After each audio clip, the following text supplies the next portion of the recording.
பற்றி பார்க்க போகிறோன்னா நம்ம வந்து இந்த டாபிக் இந்த லெசனுக்கு பேர் என்ன, அண்டர்ஸ்டாண்டிங் சோஷியல் இன்ஸ்டிடியூஷன்ஸ். அப்போ ஃபர்ஸ்டே பார்த்தோம் சோஷியல் இன்ஸ்டிடியூஷன்னா என்ன அப்படிங்கிறத நம்ம வந்து இன்ட்ரோடக்ஷனில் பார்த்தோம். அதுக்கப்புறம் வந்து ஃபேமிலி, நெக்ஸ்ட் வீடியோவில் வந்து ஃபேமிலி, கின்ஷிப்பு, அதுக்கப்புறம் பாலிட்டிக்ஸ் வந்து இந்த வீடியோவில் பார்க்க போகிறோம். ஒர்க் வந்து எப்படி டிரான்ஸ்ஃபார்ம் ஆயிருக்கு அதை பற்றிலாம் வந்து ப்ரீவியஸ் வீடியோஸில் பார்த்தோம். அப்போது இந்த வீடியோவில் எதை பற்றிலாம் பார்க்க போகிறோம் அப்படின்னா பாலிட்டிக்ஸ், ஓகேங்களா. 3 சோஷியல் இன்ஸ்டிடியூஷன்ஸ் பற்றி பார்க்க போகிறோம். என்னென்ன 3 சோஷியல் இன்ஸ்டிடியூஷன் இந்த வீடியோவில் பார்க்க போகிறோன்னா பாலிட்டிக்ஸ் பற்றி பார்க்க போகிறோம், அப்புறம் இம்பார்ட்டண்ட்டாக ரிலீஜியன் பற்றி பார்க்க போகிறோம், அதுக்கப்புறம் வந்து எஜுகேஷன். இந்த 3 சோஷியல் இன்ஸ்டிடியூஷனை பற்றி தான் இந்த பார்ட்டில் பார்க்க போகிறோம். அண்ட் இதோட வந்து சாப்டர் 3 முடிஞ்சிடும். அதுக்கப்புறம் நம்ம வந்து நெக்ஸ்ட் வீடியோவில் நாளைக்கு வந்து நெக்ஸ்ட்டு சாப்டர் வந்து பார்க்கலாம். ஸோ இனி ரெகுலராக டெய்லி வந்து எக்ஸப்ட் சண்டே ரெகுலராக எல்லா நாளுமே இந்த என்சிஆர்டி வீடியோஸ் வந்து நம்மளோட சேனலில் அப்லோட் ஆகும். Let's start the class. First politics அப்படிங்கிறது என்ன? நம்ம பாலிட்டிக்ஸ்னாலே ரிலேட்டட் டு பவர் தான் சொல்லுவோம் இல்லையா. அப்போது சொசைட்டியில் இந்த பொலிட்டிக்கல் இன்ஸ்டிடியூஷன் மேஜராக எது ரிலேட்டடாக தான் இருக்குது அப்படின்னு பார்த்தோன்னா டிஸ்ட்ரிபியூஷன் ஆஃப் பவர் ரிலேட்டடாக தான் வந்து நம்ம பொலிட்டிக்கல் இன்ஸ்டிடியூஷன்ஸ் இருக்குது. இப்போது இந்த பொலிட்டிக்கல் இன்ஸ்டிடியூஷனை நம்ம புரிஞ்சுக்கணும் அப்படின்னா நம்மளுக்கு பவர்னா என்னன்னு தெரியணும், அத்தாரிட்டினா என்னன்னு தெரியணும். ஸோ இந்த 2 சார்ந்து இருக்கிறது தான் வந்து என்ன பொலிட்டிக்கல் இன்ஸ்டிடியூஷன். அப்போது பவர்னா என்ன? ஸோ பை டெஃபினிஷன் பவர் அப்படிங்கிறது என்னென்னா ability of individual or group to carry their own will even when opposed by others. So என்கிட்ட இருக்க பவரை வச்சு என்னோட இன்ட்ரெஸ்ட்டை நான் வந்து மற்றவங்கள செய்ய வைப்பேன். எனக்கு என்ன தோணுதோ என்னோட பவர்னால அதை வந்து அவங்களுக்கு பிடிக்குதோ இல்லையோ அவங்கள வந்து செய்ய வைப்பேன். அதுதான் வந்து என்ன பவர். ஸோ இது நார்மலாக பவர். எப்போ வந்து அது அத்தாரிட்டியாக மாறுனா ஒரு லெஜிட்டமசி இருக்கும். இப்போ கவர்மெண்ட் வந்து ஒரு லா போடுறாங்க அப்படின்னா அதை ஏன் நம்ம ஃபாலோ பண்ணுறோம்? அந்த இடத்துல கவர்மெண்ட் அப்படிங்கிற ஒரு அத்தாரிட்டி இருக்குது, அங்கே ஒரு லெஜிட்டமசி இருக்குது. ஸோ அப்போ தான் வந்து அது என்ன ஆகும், ஜஸ்ட் அண்ட் ஃபேராக இருக்குங்கிற நம்பிக்கையில் தான் நம்ம வந்து ஃபாலோ பண்ணுறோம். பட் நார்மலாக பவர் அப்படிங்கிறது என்னென்னா என்னோட வில்லை வச்சு இன்னொருத்தவங்களோட காஸ்ட் ஆஃப் அதர்ஸில் வந்து நம்ம ஒரு வேலை பார்க்குறோம், அவங்க வந்து நம்மளோட வில்லுக்கு வந்து அபைடாகி வராங்க அப்படின்னா அதுதான் வந்து நம்ம என்னன்னு சொல்கிறோம், பவர் அப்படின்னு சொல்கிறோம். ஸோ இந்த பவரை வந்து நம்ம எப்போவுமே ஒரு ஐசோலேட்டட் கான்செப்டாக பார்க்க முடியாது. இப்போ நான் மட்டும் தனியாக இருந்து எனக்கு பவர் இருக்குன்னா அது எப்படி? அது ஒரு கான்செப்டே கிடையாது இல்லையா. என்கிட்ட பவர் இருந்தா என்ன இல்லைனா என்ன, பட் என்கிட்ட ஒரு பவர் இருக்குது, அதை நான் இன்னொருத்தவங்களை வச்சு செய்கிறேன். இப்போ எக்ஸாம்பிளுக்கு நம்மளோட ஃபேமிலி எல்டர்ஸ் எடுத்துப்போமே, நம்மளோட தாத்தா பாட்டி, அம்மா அப்பா, நம்மளோட அண்ணா, அந்த மாதிரி இருக்கவங்களாம் வச்சுப்போமே. அவங்க சொல்கிறது நம்ம கேட்குறோம், ஏன்னா நம்மளோட தாத்தா அப்படிங்கிற அத்தாரிட்டி அவர்கிட்ட இருக்குது. ஸோ எல்டர் அப்படிங்கிற அத்தாரிட்டி அவர்கிட்ட இருக்குது. அப்போ பவர் எப்போவுமே ரிலேஷன் டு அதர்ஸாக தான் இருக்கும், ஐசோலேட்டடாக இருக்காது. இப்போ ஸ்கூல் பிரின்சிபல்னால் அவர் பிரின்சிபலுங்கிற ஒரு அத்தாரிட்டியில் அவர் இருக்கார். ஒரு manager of a factory, president of a political party, அவர் நினச்சா அங்கே இருக்க மெம்பர்ஸை வந்து அவரால் வந்து என்ன பண்ண முடியும், தூக்க முடியும். ஸோ இதெல்லாம் தான் வந்து என்ன related to power. So power வந்து ஒரு ஐசோலேட்டட் கான்செப்ட் கிடையாது, எப்போவுமே ரிலேஷன் வித் அதர்ஸாக தான் வந்து பவர் அப்படிங்கிறது இருக்கும். இப்போது பவர் ஓகே, ஹவ் அந்த பவர் வந்து யூஸ் பண்ணுறாங்க, எப்படி யூஸ் பண்ணுறாங்க அப்படின்னா அதுக்கு தான் வந்து நம்ம என்னன்னு சொல்கிறோம், அத்தாரிட்டி அப்படிங்கிற ஒரு விஷயத்த வந்து நம்ம பார்க்குறோம். அத்தாரிட்டிங்கிறது என்ன? ஃபார்ம் ஆஃப் பவர், ஒரு விதமான பவர். பட் நம்ம வந்து அதை அக்செப்ட் பண்ணுறோம், லெஜிட்டிமேட்டாக இருக்குது, ஜஸ்ட் அண்ட் ரைட் அண்ட் ஜஸ்டாக இருக்குங்கிறத நம்ம அக்செப்ட் பண்ணும்போது தான் அது அத்தாரிட்டியாக மாறுது, ஓகேங்களா. ஸோ ஒரு இன்ஸ்டிடியூஷன் லெஜிட்டமஸியாக இருக்கும்போது தான் வந்து அதுக்கான அத்தாரிட்டி இருக்குது, நம்ம வந்து அதை அக்செப்ட் பண்ணிக்கிறோம். இப்போது முன்னாடிலாம் ப்ரீவியஸ் சொசைட்டிஸ்லாம் பார்த்தோன்னா அது எப்படி தான் இருந்திருக்கும்னா ஸ்டேட்லெஸ் சொசைட்டிஸாக தான் இருந்திருக்கும். ப்ரீ மாடர்ன் சொசைட்டிஸ்லாம் ஸ்டேட்லெஸ் சொசைட்டிஸாக தான் இருந்திருக்கும். இப்போது எம்பரிக்கல் ஸ்டடீஸ்லாம் பண்ணுறாங்க. அது எப்படி வந்து இப்போது கவர்மெண்ட்டுன்னு ஒரு விஷயம் இருக்குது, அதனால அவங்க சொல்கிறத நம்ம வழி நடந்து போகிறோம், லா இம்ப்ளிமெண்ட் பண்ணுறாங்கன்னா அதை வந்து நம்ம வந்து ஃபாலோ பண்ணுறோம். இதுக்கு முன்னாடி அப்போ இந்த மாதிரி ஒரு கவர்மெண்ட் அப்படிங்கிற ஒரு செட்டப்பே இல்லைன்னா எப்படி இருந்திருக்குங்கிறத ஸ்டடி பண்ணி பார்க்குறாங்க. எதனால் அப்போவும் கரெக்டாக நடந்துச்சு எல்லா விஷயம்னா அங்கே வந்து ஒரு பேலன்ஸ்ட் அப்போசிஷன் இருந்துச்சு பிட்வீன் த பார்ட்ஸ். ஸோ அவங்க வந்து நிறைய அலையன்சஸ் வந்து அப்போ இருந்தவங்களாம் வச்சுக்கிட்டாங்க. அது கின்ஷிப் மூலமாக, மேரேஜ் மூலமாக, இல்லை ரெசிடென்ஸ் மூலமாக வந்து ஒரு பேலன்ஸ்டு அப்போசிஷன் வந்து இருந்துச்சு. அப்புறம் ரைட்ஸ் அண்ட் செரிமோனிஸ் இதெல்லாம் தான் வந்து அப்போவுமே ஒரு ஸ்டேட் இல்லைனாலும், ஒரு கவர்மெண்ட்டுங்கிற ஒரு ஃபார்மேட் இல்லைனாலும் எல்லா விஷயமும் கரெக்டாக நடந்ததுக்கு காரணம் வந்து இதெல்லாம் தான் சொல்லி ரிசர்ச்சில் வந்து சொல்கிறாங்க. அப்போ இப்போ இருக்க மாடர்ன் ஸ்டேட் எப்படி இருக்குது, அதுக்குன்னு ஒரு ஃபிக்ஸ்டு ஸ்ட்ரக்சர் இருக்குது. பிரசிடெண்ட் இருக்கார், அவருக்கு கீழே பிஎம் ப்ளஸ் சிஓஎம் அப்படின்னு சொல்லி நம்ம வந்து படிக்கிறோம். அப்போ இந்த பிஎம்க்கு கீழே அடுத்த ஸ்டேட்டை பார்த்துக்கிற சிஎம் அண்ட் சிஓஎம் அண்ட் இவங்களோட ஏஜெண்ட்டாக கவர்னர் வந்து இருக்கார். அப்போ இப்படி வந்து ஒரு ஃபார்மல் ப்ரொசீஜர்ஸ் அண்ட் ஸ்ட்ரக்சர்ஸ் வந்து இருக்குது. அப்போ ஸ்டேட் அப்படிங்கிறது என்ன? சம்டைம்ஸ் நம்மளுக்கு இது மாதிரி கான்செப்டாகவே கேட்குறாங்க இல்லையா, டெஃபினிஷனாகவே ப்ரிலிம்ஸ்லலாம் கேட்குறாங்க. ஸ்டேட் அப்படிங்கிறது என்னென்னா ஒரு பொலிட்டிக்கல் அப்பாரட்டஸ், அங்கே வந்து ஒரு கவர்மெண்ட் இருக்குது, லைக் பார்லிமெண்ட்டோ இல்லை ஒரு காங்கிரஸோ இல்லை சிவில் சர்வீஸ் அஃபிஷியல்ஸ் இவங்கெல்லாம் சேர்த்து ஒரு கவர்மெண்ட் அப்படின்னு ஒரு விஷயம் இருக்குது. அந்த கவர்மெண்ட் வந்து ஒரு கிவன் டெரிட்டரியில் ரூல் பண்ணுறாங்க அங்கே இருக்க மக்களை. அதுதான் வந்து என்ன ஸ்டேட். ஸோ இது வந்து ஒரு லீகல் சிஸ்டமாக இருக்குது. இந்த சிஸ்டமில் இப்போ ஒரு மிலிட்ரி ஃபோர்ஸை பண்ணி அதோட பாலிசிஸை இம்ப்ளிமெண்ட் பண்ணுறதுக்கான கெப்பாசிட்டி வந்து இந்த ஸ்டேட்டுக்கு இருக்குது. இப்போ இந்த ஸ்டேட் அப்படிங்கிற ஒரு விஷயத்தையே ரெண்டு பர்ஸ்பெக்டிவாக சொல்கிறாங்க. நம்ம ப்ரீவியஸ் சாப்டர்ஸ்லேயே எப்போவுமே ஒரு ரெண்டு பர்ஸ்பெக்டிவ் பார்ப்போம். ஃபங்க்ஷனலிஸ்ட் பர்ஸ்பெக்டிவ் அண்ட் கான்ஃப்ளிக்ஸ் பர்ஸ்பெக்டிவ்ஸ்னு ரெண்டு பர்ஸ்பெக்டிவ்ஸ் பார்த்துருப்போம். ஃபங்க்ஷனலிஸ்ட் வந்து எப்போவுமே எப்படி சொல்லுவாங்க, ஒரு விஷயம் என்ன நடந்தாலும் அது வந்து நம்மளோட சொசைட்டியோட நல்லதுக்காக நடக்குது, ஹார்மோனியஸாக கொண்டு போகிறதுக்கு நடக்குதுன்னு எப்போவுமே ஃபங்க்ஷனலிஸ்ட் சொல்லுவாங்க. கான்ஃப்ளிக்ட் தியரிஸ்ட் எப்போவுமே டாமினன்ட் பீப்புளோட இன்ட்ரெஸ்ட்டுக்கு தான் எல்லாமே நடக்குதுங்கிற மாதிரி சொல்லுவாங்க. ஸோ இங்கேயுமே அதான் சொல்கிறாங்க. ஃபங்க்ஷனலிஸ்ட் என்ன சொல்கிறாங்க, ஸ்டேட் அப்படிங்கிறது வந்து எல்லா செக்ஷனோட இன்ட்ரெஸ்ட்டையும் ரெப்ரசன்ட் பண்ணுது, எல்லா செக்ஷனோட இன்ட்ரெஸ்ட்டையும் ரெப்ரசன்ட் பண்ணுறது தான் ஸ்டேட் அப்படின்னு சொல்கிறாங்க. இதே கான்ஃப்ளிக்ட் தியரிஸ்ட் என்ன சொல்கிறாங்க, நோ அப்படிலாம் கிடையாது, அது வெறும் டாமினன்ட் செக்ஷனோட இன்ட்ரெஸ்ட்டை மட்டும்தான் வந்து சொல்லுது, ஸ்டேட்டுங்கிற விஷயம் அவங்கள மட்டும்தான் சொல்லுதுங்கிறது கான்ஃப்ளிக்ட் தியரிஸோட ஒரு வியூ பாயிண்ட்.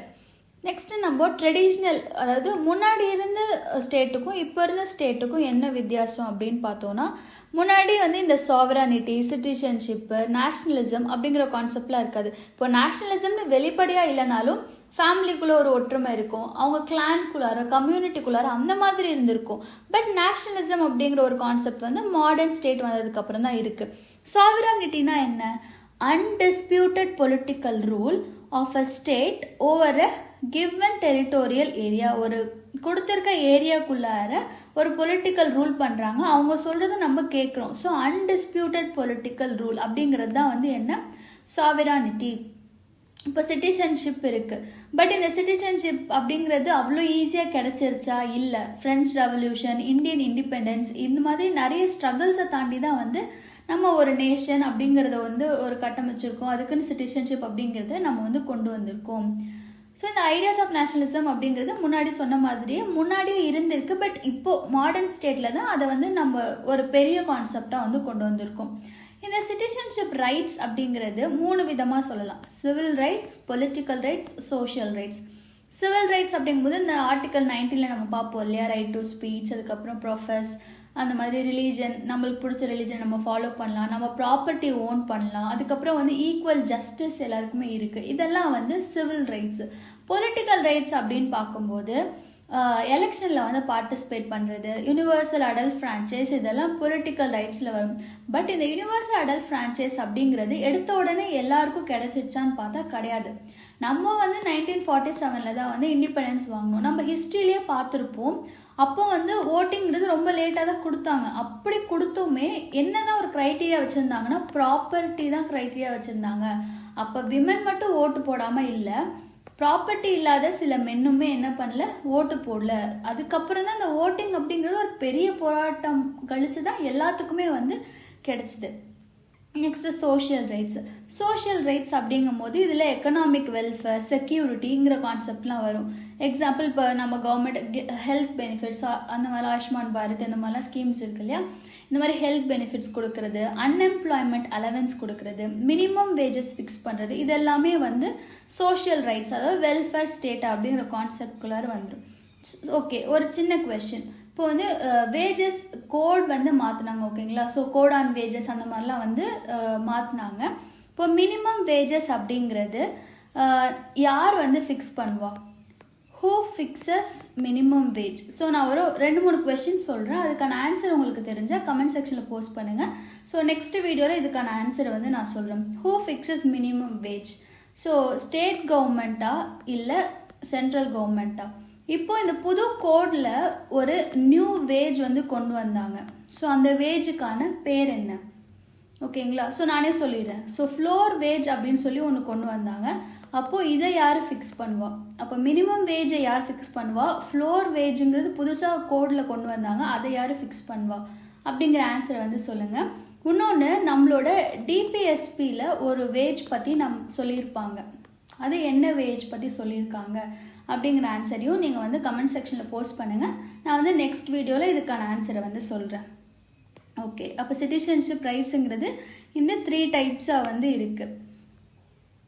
நெக்ஸ்ட்டு நேஷ்னலிசம் அப்படிங்கிற கான்செப்டுக்கு வருவோம். நேஷ்னலிசம்னா என்ன அப்படின்னு பார்த்தோன்னா, ஒரு செட் ஆஃப் சிம்பிள்ஸ் இருக்கும் நம்மளுக்குன்னு. இப்போ நம்ம ஃப்ளாக் சொல்கிறோம் இல்லையா? ஸோ நம்மளுக்குன்னு ஒரு செட் ஆஃப் சிம்பிள்ஸ் இருக்கும், நம்மளுக்குன்னு ஒரு பிலீஃப்ஸ் இருக்கும்.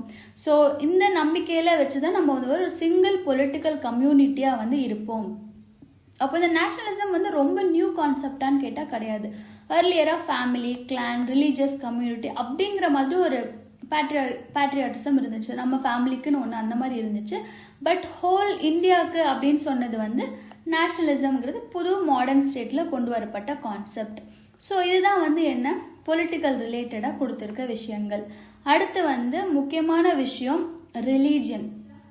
ஸோ இந்த ரிலீஜன் பற்றி நிறைய கொஸ்டின்ஸ் எப்போவுமே கேட்பாங்க. அப்போ ரிலீஜன் சோஷியாலஜிக்கல் வியூவாக எப்படி நம்ம பார்க்குறோம் அப்படிங்கிறத பார்ப்போம். ரிலீஜன் பற்றி படிக்கிறாங்க. ரிலீஜனை வந்து நம்ம தியாலஜிக்கலாக படிக்கிறது வேறு, சோஷியாலஜிக்கலாக படிக்கிறது வேறு. தியாலஜிக்கல் அப்படிங்கும் போது இந்த ரிலீஜியஸாக படிப்பாங்க இல்லையா? இப்போது குரானை படித்து சொல்லுவாங்க, அந்த மாதிரி இருக்கு இல்லையா? ஸோ அதெல்லாம் வந்து ரிலீஜியஸ் தியாலஜிக்கல்.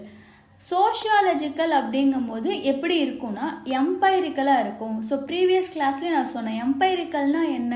ஒரு ஃபேக்சுவல் பேசிஸில் பண்ணுறது, ஒரு ரிசர்ச் மாதிரி பண்ணுறது தான் வந்து என்ன empirical study. So actual function என்ன, இதோட ரிலேஷன்ஷிப் அதர் இன்ஸ்டிடியூஷன்ஸோட என்ன, ஸோ இந்த மாதிரி பார்க்குறது. அப்போ எம்பைரிக்கலாக ஸ்டடி பண்ணுறதுனால நமக்கு என்ன அட்வான்டேஜ்? நம்ம வந்து ஒரு ஜட்ஜ்மெண்டல் அப்ரோச்சில் போக மாட்டோம். போய் இன்னொரு ரிலீஜன் நம்ம போய் ஜட்ஜ் பண்ண மாட்டோம். என்ன நடக்குது ஏது நடக்குதுங்கிறத ஃபேக்சுவலாக வந்து நம்ம வந்து படிப்போம். ஸோ அதான் வந்து எம்பைரிக்கல் ஸ்டடி. கம்பேரிட்டேட்டிவ், நான் போன கிளாஸ்லேயே சொன்னேன், சோஷியாலஜிஸ்ட் இருந்தால் நம்ம 2 விஷயம் பண்ணணும். கம்பேரிட்டேட்டிவாக ஸ்டடி பண்ணணும், எம்பைரிக்கலாக ஸ்டடி பண்ணணும். ஸோ அப்போ எம்பைரிக்கலாக பண்ணுறதுனால நம்ம வந்து ஜட்ஜ்மெண்ட்டாக இருக்க மாட்டோங்கிறது ஒரு பெரிய பாசிட்டிவ். இன்னொன்று பயாஸ் அண்ட் ப்ரீஜுடியூஸ். பயாஸ் அப்படிங்கிறது பார்ஷியலாக இல்லாமல் இருக்கிறது. ப்ரீஜுடியூஸ் அப்படிங்கிறது முன்னாடியே நம்மளுக்குள்ள ஒரு ஒப்பீனியனை ஃபார்ம் பண்ணி அதை வச்சு நம்புறது. ஸோ இந்த 2ம் இல்லாமல் இருக்கணும் அப்படின்னா அதுக்கு வந்து நம்ம எதை ஃபாலோ பண்ணணும்? கம்பேரிட்டிவ் மெத்தடை வந்து ஃபாலோ பண்ணணும். அப்போ தான் வந்து வித்தவுட் பயாஸ் அண்ட் ப்ரீஜுடியூஸாக நம்ம ஒரு விஷயத்தை கொண்டு வர முடியும். நெக்ஸ்ட்டு இன்வெஸ்டிகேட் பண்ணுவாங்க. என்ன பண்ணுவாங்க? என்ன பிலீஃப், எப்படி அந்த ப்ராக்டிஸ் பண்ணுறாங்க, அந்த இன்ஸ்டியூஷனை பற்றின ஃபுல் இன்வெஸ்டிகேஷனும் நடக்கும். ஸோ இந்த அதோட பிலீஃப், ப்ராக்டிஸ் அண்ட் இன்ஸ்டியூஷன்ஸை அதர்ஸ் ஆஸ்பெக்ட்ஸ் ஆஃப் சொசைட்டி கூட கம்பேர் பண்ணி இன்வெஸ்டிகேட் பண்ணுவாங்க. ஒரு சோஷியாலஜிக்கலாக ஒரு ஸ்டடி பண்ணுறாங்கன்னா இந்த 3 விஷயத்தை பேஸ் பண்ணி இருக்கும். இப்போது ஒரு ரிலீஜன் அப்படிங்கிறது ஒரு இடத்துக்கும் மாறும். ஓகேங்களா? ரீஜன் டு ரீஜன் அப்படிங்கிறது வந்து வில் டிஃபர். பட் எல்லா ரிலீஜன்லேயும் சில விஷயங்கள் காமனாக இருக்கும். எல்லா ரிலீஜனுக்கும் ஒரு சிம்பிள் இருக்கும், ஒரு ஃபீலிங்ஸ் ஆஃப் ரெவரன்ஸ் ஆர் ஆவ் இருக்கும், ரிச்சுவல்ஸ் ஆர் செரிமனிஸ் கண்டிப்பாக இருக்கும், கம்யூனிட்டி ஆஃப் பிலீவர்ஸ் அதுக்குன்னு சில ஃபாலோவர்ஸ் இருப்பாங்க. ஸோ காமனாக ஒரு ரிலீஜன்னா இந்த 3 விஷயங்கள் கண்டிப்பாக இருக்கும். அப்போ ரிலீஜியஸ் சிம்பிள்ஸ்னால் என்ன, ரிலீஜியஸ் ரிச்சுவல்ஸ்னால் என்னென்னா நம்ம டெய்லி பண்ணுறோம் இல்லையா? எவ்ரிடே லைஃப்பில் நம்ம பண்ணுறது, ப்ரே பண்ணுறது, மந்திரம் ஓதுறது, சாண்டிங் பண்ணுறது, சாமி பாட்டு பாடுறது, ஃபாஸ்டிங் பண்ணுறது, இதெல்லாம் வந்து ரிலீஜியஸ் ரிச்சுவல். இதெல்லாம் எது டுவர்ட்ஸ் இருக்குன்னா நம்மளோட ரிலீஜியஸ் சிம்பிள்ஸை டுவர்ட்ஸ் பண்ணி இருக்கும். ஸோ அதுதான் வந்து என்ன ரிலீஜியஸ் ரிச்சுவல்ஸ். இப்போது ரிலீஜன்னாலே சோஷியாலஜிக்கில் 2 டேர்ம் வந்து சொல்லுவாங்க, சாக்ரட் அண்ட் ப்ரொஃபேன் அப்படின்னு சொல்லுவாங்க. சாக்ரட் அப்படின்னா புனிதம், அந்த மாதிரி ரிலேட்டடாக சொல்கிறது. ப்ரொஃபேனா அதுக்கு ஆப்போசிட்டாக. ஸோ இமெயில் டாக்குமே இந்த சாக்ரட் ரிலம் பற்றி வந்து நிறைய ரிசர்ச் பண்ணியிருப்பார். இப்போ இந்த சாக்ரெட்க்கு வந்து எக்ஸாம்பிளாக இப்போ கோயில் போகிறதுக்கு முன்னாடி நம்ம செப்பல் ஷூ எல்லாம் வெளியில் போட்டு போகிறோம் இல்லையா. இப்போது அம்ரிஸ்டர் அந்த கோல்டன் டெம்பிள்லாம் போனோம்னா நம்ம எந்த ரிலீஜன் சார்ந்தவங்களாக இருந்தாலும் அங்கே போகும்போது நம்ம வந்து தலையை கவர் பண்ணிக்கணும். கேர்ள்ஸாக இருந்தாலும் பாய்ஸாக இருந்தாலும் தலையை வந்து கவர் பண்ணிட்டு தான் உள்ளார போகணும். ஸோ இந்த மாதிரி இருக்கிறதுலாம் வந்து என்ன ஒரு சாக்ரெட் விஷயங்கள் ரிலீஜனில் ஃபாலோ பண்ணக்கூடியது. அப்போது டர்க்கம் வந்து என்ன சொல்கிறாருன்னா எல்லா ரிலீஜியன்லேயுமே அந்த சாக்ரெட் ரியலம் அப்படிங்கிறது மோஸ்ட்டாக ஒரு சூப்பர் நேச்சுரல் திங்கை வந்து பேஸ் பண்ணி இருக்குது. ஒரு ட்ரீயவோ இல்லை ஒரு டெம்பிளையோ பேஸ் பண்ணியிருக்கு. பட் இதுக்குன்னு சில எக்ஸப்ஷனான ரிலீஜியன்ஸும் இருக்குது. புத்திசம், கன்ஃபூசியானிசம், அதிலலாம் இந்த சூப்பர் நேச்சுரல் திங்ஸ் அப்படிங்கிறது இல்லை.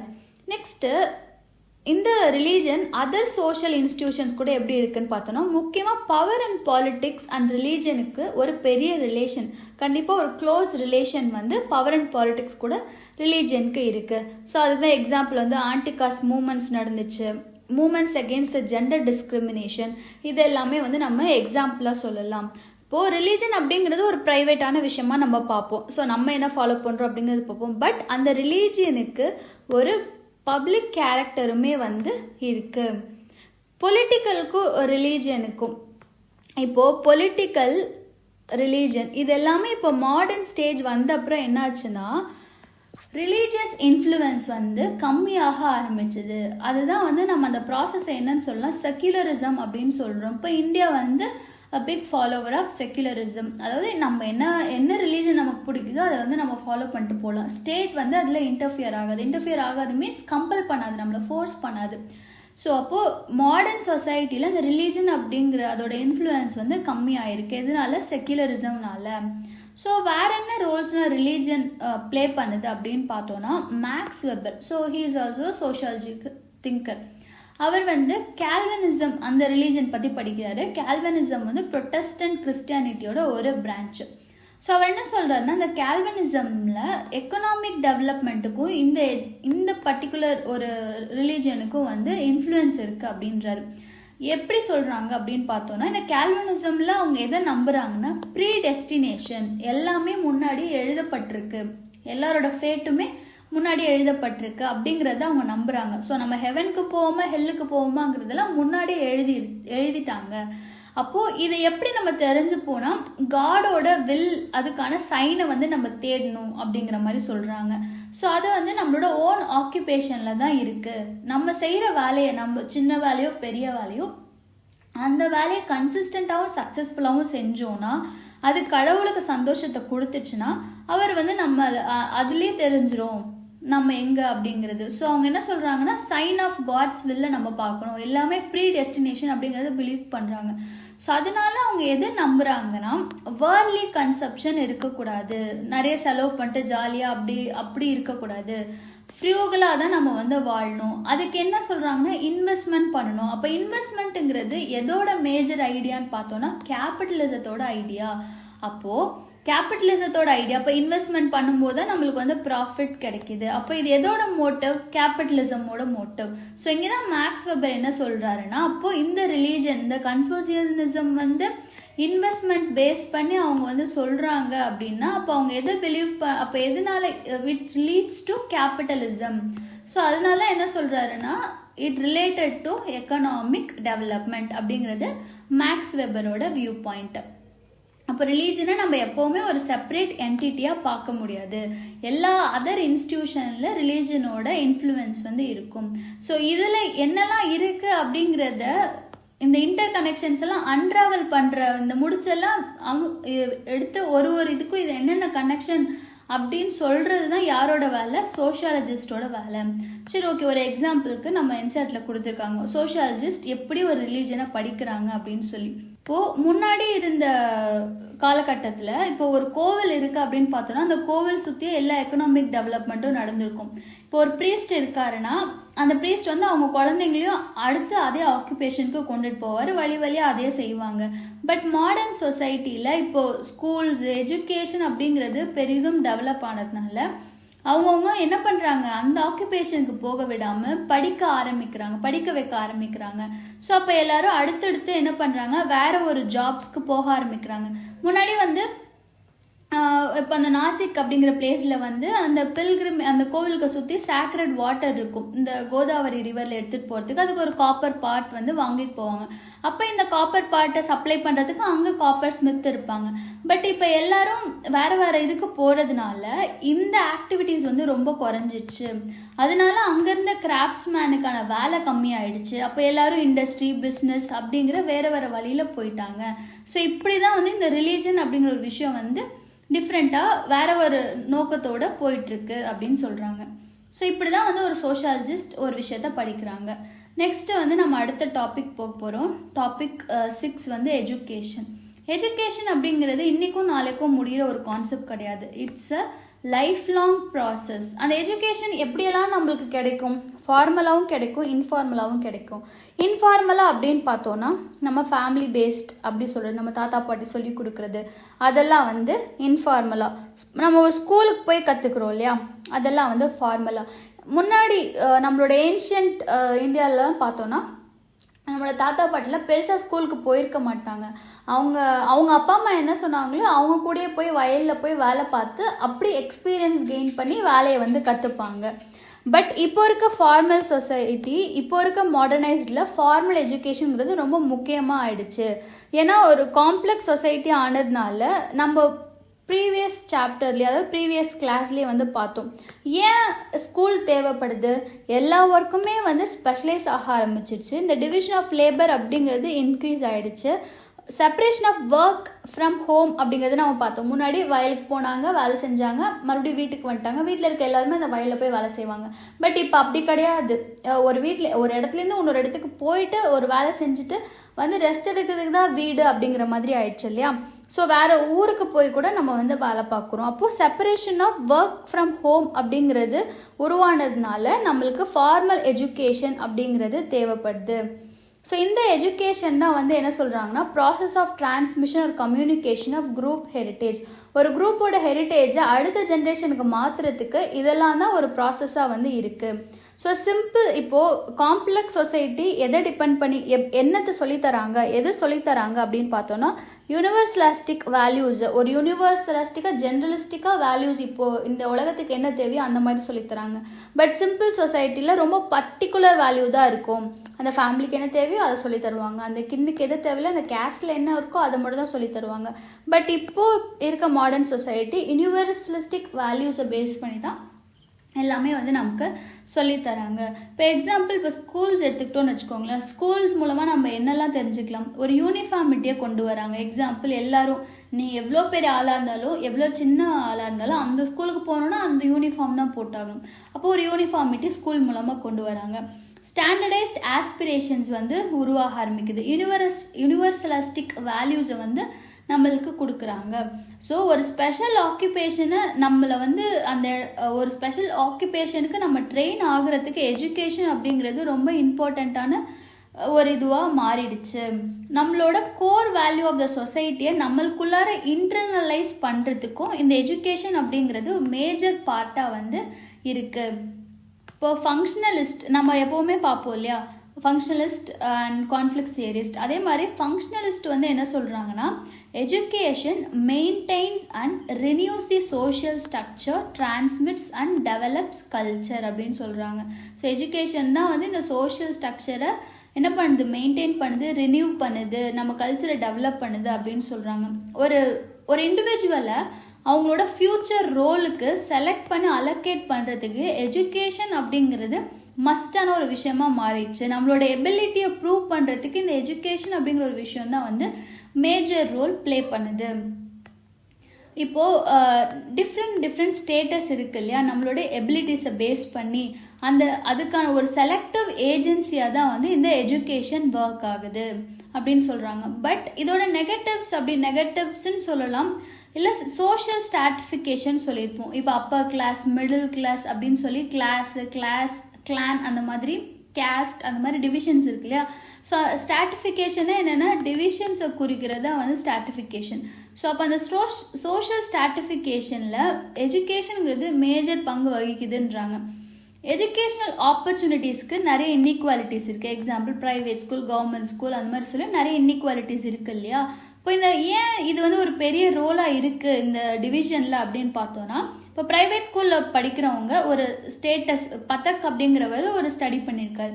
அவர் சொல்கிறாரு, இந்த மாதிரி ப்ரிவிலேஜஸ் அதிகமாக இருக்கிற இடத்துல, ஆப்பர்ச்சுனிட்டிஸ் அதிகமாக இருக்கிற இடத்துல அங்கே படிக்கிற பிள்ளைங்க ரொம்ப கான்ஃபிடென்ட்டாக இருக்காங்க. இப்போ கவர்மெண்ட் ஸ்கூல்ஸ் அந்த மாதிரி படிக்கிற பிள்ளைங்க கான்ஃபிடென்ட் ரொம்ப கம்மியாக இருக்காங்க. அப்போது இருக்கிற டிவிஷன், ஆல்ரெடி நம்ம சொசைட்டியில் இருக்கிற டிவிஷனை இன்னும் இன்டென்சிஃபை பண்ணுறதுல எஜுகேஷன் அப்படிங்கிறது இருக்குது. So one of the negative அப்படின்னு பார்த்தோன்னா, இந்த டிவிஷனை இன்னும் இன்டென்சிஃபை பண்ணுது எஜுகேஷன். ஈக்குவல் ஆப்பர்ச்சுனிட்டிஸ் இல்லாமல் டிஃப்ரெண்ட் ப்ரிவிலேஜஸ் அண்ட் ஆப்பர்ச்சுனிட்டிஸ் இருக்குது அப்படிங்கிறதையும் சில ஸ்டடீஸ் மூலமாக நமக்கு வந்து சொல்கிறாங்க. ஸோ அதுக்கு எக்ஸாம்பிளாக இங்கே பார்த்தோன்னு வச்சுக்கோங்களேன், நிறைய ஸ்கூல் ட்ராப் அவுட்ஸ் அண்ட் அதெல்லாம் இருக்குது. இப்போது நிறைய இடத்துல பார்த்தோன்னா விமென் பொண்ணுங்க கேர்ள் சைல்டு வந்து வேலைக்கே, அதாவது ஸ்கூலுக்கு போக மாட்டாங்க. டொமஸ்டிக் ஒர்க்கு இல்லைனா வந்து அவங்களுக்கு எதெல்லாம் சம்பாதிக்கிறதுக்கான வேலை கிடைக்குதோ அங்கே வந்து போயிடுவாங்க ஸ்கூலுக்கு வராமல். இப்போது 10 year old கேர்ள் வந்து ஒரு இடத்துல இந்த கவுடங்க் இருக்கு இல்லையா, காஞ்சி போய் அதெல்லாம் வந்து எடுத்து அதை சேமித்து அதெல்லாம் விற்கிறாங்க. ஸோ இந்த மாதிரியான ஆக்டிவிட்டீஸ்லாம் வந்து பண்ணிகிட்ருக்காங்க. அப்போது இப்படி ஒரு டிவிஷனை வந்து எஜுகேஷன் கிரியேட் பண்ணுது. அதுக்கப்புறம் வந்து gender and caste discrimination impinge upon the chances of education. So இந்த எஜுகேஷன் மூலமாக இந்த டிவிஷனுமே வந்து என்ன ஆகுது, ஜாஸ்தி ஆகுது அப்படிங்கிறது தான் வந்து இந்த ரிப்போர்ட்டில் வந்து சொல்லியிருக்காங்க. ஸோ இதில் இந்த சாப்டரில் ஃபுல்லாகவே நம்ம சோஷியல் இன்ஸ்டிடியூஷன்ஸை பற்றி பார்த்துட்டோம். இங்கே கொடுத்துருக்க எல்லா சோஷியல் இன்ஸ்டிடியூஷன்ஸுமே வந்து நம்ம பார்த்தாச்சு. ஸோ இதோட இந்த சாப்டர் ஓவர் அண்ட் இதில் இருக்க க்ளாசரி வந்து பார்த்துடலாம். ஏன்னா இந்த டேர்ம்ஸ்லாம் நம்ம யூஸ் பண்ணுவோம். இதில் வந்து இந்த மேஜராக இருக்க எல்லாமே வந்து நான் அப்படியே எக்ஸ்பிளைன் பண்ணிட்டேன். மோனோகேமி, பாலிகேமி, பாலிஆண்ட்ரி, பாலிகைனி இது எல்லாத்தையுமே வந்து நம்ம போன கிளாஸ்லேயே வந்து நான் சொல்லிட்டேன். இப்போ ஸ்டேட்லெஸ் சொசைட்டினா என்னன்னு நம்ம பார்த்தோம். ஒரு ஃபார்மல் இன்ஸ்டிடியூஷன் இருக்காது. இப்போ இருக்க மாதிரி ஒரு கவர்மெண்ட் அப்படிங்கிற ஒரு ஃபார்மல் இன்ஸ்டிடியூஷன் இருக்காது. ஸ்டேட் சொசைட்டினா என்ன, ஒரு ஃபார்மல் அப்பாரட்டஸோடு இருக்கும். சோஷியல் மொபிலிட்டினா என்னென்னா, ஒரு ஆக்குபேஷன்லேருந்து இன்னொரு ஆக்குபேஷன் போகிறது, இல்லை ஒரு லோவர் காஸ்ட்லேருந்து ஒரு அப்பர் காஸ்ட்டுக்கு மூவ் பண்ணுறது. ஸோ இதுதான் வந்து என்ன, சோஷியல் மொபிலிட்டி. சாவரானிட்டினா என்ன, நம்மளுக்குன்னு ஒரு ஸ்பெஷல் ப்ரிவிலேஜ், நம்மளுக்குன்னு ஒரு அத்தாரிட்டி பவர் இருக்கிறது தான் வந்து சாவரானிட்டி. எண்டோகேமி, எக்ஸோகேமி இது எல்லாமே வந்து ப்ரீவியஸாக நம்ம வந்து பார்த்தோம். ஐடியாலஜினா என்ன, ஷேர்ட் ஐடியாஸ் ஆர் பிலீஃப் தான் வந்து என்ன ஐடியாலஜி. மோஸ்ட்டாக இந்த ஐடியாலஜியை டாமினன்ட் குரூப்ஸுக்கு தான் வந்து ஈக்குவேட் பண்ணுவாங்க. அவங்க தான் அந்த விஷயத்தை ஜஸ்டிஃபை பண்ணுறதுக்கு தான் வந்து இதை வந்து ஈக்குவேட் பண்ணுவாங்க. நெக்ஸ்ட்டு எம்பைரிக்கல்லாம் பார்த்தோம். ஃபேக்சுவல் இன்கொயரியாக பண்ணி ஒரு விஷயத்தை படிக்கிறோம் அப்படின்னா அதுதான் வந்து எம்பைரிக்கல் இன்வெஸ்டிகேஷன். ஜெண்டர் அப்படின்னா என்னென்னா, social expectations about behaviour. So ஓகேங்களா, ஒரு பிஹேவியரை பேஸ் பண்ணி நான் ஒரு விஷயத்தை சொல்கிறோன்னா அதான் வந்து ஜெண்டர் அப்படின்றாங்க. ஒரு செக்ஸ்க்கும், மேலுக்கு என்ன, அது ஃபீமேலுக்கு என்ன, ஃபீமேல்லாம் இப்படி தான் நடந்துக்கணும், மேல்லாம் இப்படி தான் இருக்கணும்னு சொல்லி ஒரு ஜெண்டர் வருது இல்லையா, அப்படி சொல்கிறது தான் வந்து பிஹேவியர் ஓரியன்டாக சொல்கிறது தான் வந்து என்ன, ஜெண்டர். ஸோ ஜெண்டர் தான் வந்து என்னென்னு சொல்கிறாங்க, பேசிக் ஆர்கனைசிங் பிரின்சிபிள் ஆஃப் சொசைட்டி. ஒரு சொசைட்டியோட ஒரு பேசிக் ஆர்கனைசிங் பிரின்சிபிளாக இருக்கிறது வந்து ஜெண்டர் தான். ஸோ இந்த டிவிஷன் ஆஃப் லேபர் பற்றி போன வீடியோலேயே வந்து ஃபுல்லாக பார்த்துடும். இப்போ இருக்க மாடர்ன் சொசைட்டியில் ஸ்பெஷலைசேஷன் ஆஃப் ஒர்க் டாஸ்க் வந்து இருக்குது அப்படின்னு பார்த்தோம். ஸோ சிட்டிசன்னா யார் அப்படிங்கிறதையுமே நம்ம வந்து முன்னாடியே பார்த்துட்டோம். ஒரு பொலிட்டிக்கல் கம்யூனிட்டியில் ஒரு மெம்பராக நம்ம இருக்கோம், அதுதான் வந்து நம்மளுக்குன்னு சில ரைட்ஸ் அண்ட் டியூட்டிஸ் வந்து இருக்கும். அந்த மெம்பர்ஷிப்போடு அட்டாச் ஆகி நம்மளுக்குன்னு ரைட்ஸ் அண்ட் டியூட்டிஸ் இருக்கும். ஸோ அதுதான் வந்து என்ன, சிட்டிசன் ஆர் சிட்டிசன்ஷிப். ஸோ இதோட வந்து இந்த வீடியோ முடிஞ்சிடுச்சு. அண்ட் லெட்ஸ் லேர்ன் அப்படின்னு என் ஃப்ரெண்டு வந்து ஒரு யூடியூப் சேனல் வச்சுருக்காங்க. ஸோ இதில் வந்து என்னென்னா, டெய்லி வந்து ஹிந்து அண்ட் இந்தியன் எக்ஸ்பிரஸ் ரெண்டு நியூஸ் பேப்பரோட டெய்லி அனாலிசிஸ் வந்து போட்டுட்ருக்காங்க. ஸோ இனிமேல் டெய்லி வந்து அவங்க போடுவாங்க. அந்த சேனலுக்கான லிங்க்குமே வந்து நான் டெஸ்கிரிப்ஷனில் கொடுக்குறேன். ஸோ ரொம்பவே யூஸ்ஃபுல்லாக இருக்கும். ஒரு காம்ப்ரிஹென்சிவாக ஃபுல்லாக தமிழில் வந்து கவர் பண்ணுறாங்க. ஓகேங்களா, ஃபுல் கரண்ட் அஃபேர்ஸுமே வந்து தமிழில் டெய்லி நியூஸ் பேப்பர், அதுவும் ஒரு ஹிந்து மட்டும் கிடையாது, ஹிந்து அண்ட் இந்தியன் எக்ஸ்பிரஸ் ரெண்டுத்தையுமே வந்து கவர் பண்ணி போடுறாங்க. ஸோ அதோட லிங்க், அவங்களோட அந்த சேனலோட லிங்க்குமே நான் டெஸ்கிரிப்ஷனில் கொடுக்குறேன். Go and check it. Thank you all. Thank you for வாட்சிங்.